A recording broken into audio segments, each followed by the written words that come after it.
ఓకేనా. నమస్తే సార్. నమస్కారం అండి. పేరు సార్? రమేష్ గారు, ఇప్పుడు ఈ ఐపీఎల్ సీజన్ స్టార్ట్ అయింది సార్. ఇవాళతోనే బెట్టింగ్ అనేది విస్తృతంగా ఇప్పుడు స్టార్ట్ అవుతుంది.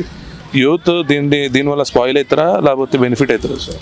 దీనివల్ల చాలా వరకు టైం వేస్ట్ అవుతుంది. ఇంకోటి ఏంటంటే బెట్టింగ్ యాప్ వల్ల కుటుంబాల్లో కూడా చాలా అనైక్యత కానీ, తర్వాత సూసైడ్లు కానీ బెట్టింగ్ యాప్ వల్ల చాలా నష్టాలు జరిగే అవకాశం ఉంది.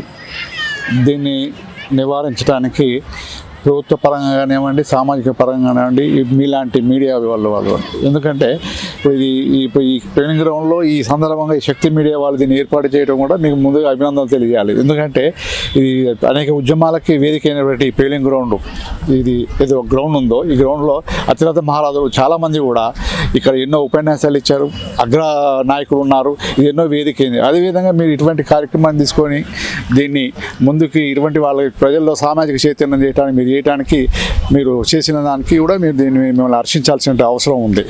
ఈ బెట్టింగ్ యాప్లని నివారించాలంటే కఠినమైనటువంటి చట్టాలు ఉండాలి. ఆ చట్టాలు కూడా ఎటువంటి ఉండాలంటే మళ్ళీ మిగతా వాళ్ళు తప్పు చేస్తే ఇది ఖచ్చితంగా మనకి ఇబ్బంది అవుతుంది, రేపు ఎడ్యుకేషన్కి ఇబ్బంది అవుతుంది, కుటుంబాల్లో ఇబ్బంది అవుతుంది, సామాజిక పరంగా మనని బహిష్కరణకు గురి చేస్తారనేది కూడా వాళ్ళకి అది తెలియాల్సిన అవసరం ఉంది.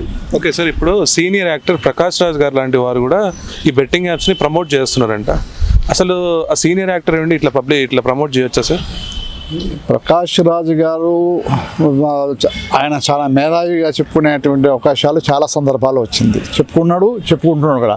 ఆయన ఈ సందర్భంలో ఇప్పుడు ఈరోజు నిన్న పేపర్లో చెప్తున్నాడు ఏమనంటే, నాకు ఇది తెలిసి నేను ఎక్కి తగ్గానా అంటున్నాడు.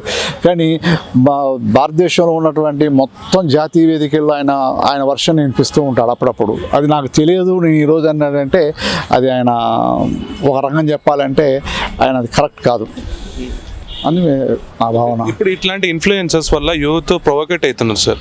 ఇట్లాంటి వాళ్ళు ప్రొవోకేట్ అవుతున్నారు. ఈ ఇన్ఫ్లుయెన్స్ పైన పోలీస్ ఎట్లాంటి యాక్షన్ తీసుకోవాలనుకుంటున్నారు? పోలీసులు పోలీసు ఇప్పుడున్న వ్యవస్థ ప్రకారంగా ఎక్కడ ఏం జరుగుతుంది ఏంటి అనేది, ఎంత బావిలో నీళ్ళు చేదితే ఏ విధంగా అయితే ఊటలో వస్తుందో చేసినా కానీ అదేవిధంగా కొత్తగా రూపేణా కొత్త యాప్స్ ప్రకారంగా కొత్తగా ఎన్నో రకాలుగా వస్తున్నాయి. కాబట్టి ఇంకా పోలీస్ సమర్థతగా పనిచేయాల్సిన అవసరం ఉంటుంది. అయితే సమాజం ఇప్పుడు పబ్లిక్ ఏమంటారు అంటే, ఎవరైతే ఇట్లా ప్రమోటింగ్ చేస్తున్నారో వాళ్ళ మీద పీడీ యాక్ట్ పెడితే ఇంకో ఎవరు దీని మీద ప్రమోట్ చేయరు కదా అంటున్నారు. దీనిపై మీ అభిప్రాయం సార్? అంత పెద్ద పీడీ యాక్ట్స్ అటువంటి పెట్టే అవకాశాలు మీకు అవన్నీ అవకాశం ఉండదు అనుకుంటున్నాను సార్. ఎందుకంటే దీంట్లో మా స్టూడెంట్స్ ఉన్నారు, తర్వాత ప్రమోటర్స్ మీద పెట్టాల్సిన అవసరం ఉంటుంది. ఒక రకంగా చెప్పాలంటే ఒకళ్ళని చూసి ఇంకోళ్ళు నేర్చుకునే అవకాశం ఉంది, ఇంకొకళ్ళు నేర్చుకునే అవకాశం ఉంది. కాబట్టి ఒకసారి కఠినమైన చట్టాలు అయితే తేవాల్సిన అవసరం ఉంది. Okay sir, thank you.